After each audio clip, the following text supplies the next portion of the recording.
Our project has been all about engaging community groups, schools, colleges and charities in the process of regeneration in the Lower Swansea Valley, but with a focus on the rich industrial heritage of the area.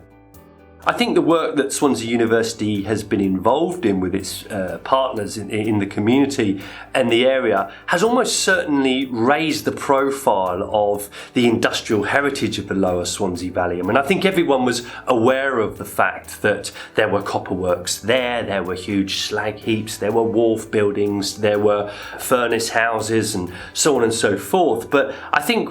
what we've done really in partnership is to develop a sense of how important that industry is to the city and to the city's story, and therefore how we need to be in dialogue with those industries. Industrial heritage is a conversation, and it's a conversation that needs to be had amongst the widest group of people within the community, and it's a conversation that Swansea University is facilitating.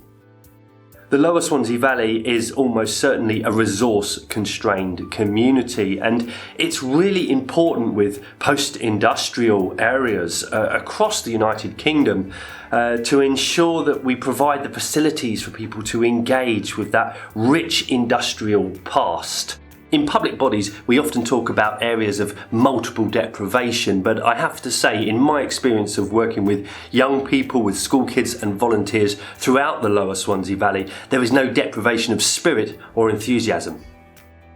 Our ambition here at Swansea University is to develop our platform for public engagement and civic mission. We want to spend even more time working with communities, working with charities, with schools, colleges and with businesses to better understand society, to better understand the community needs and to better contribute towards social benefit and economic regeneration in the region.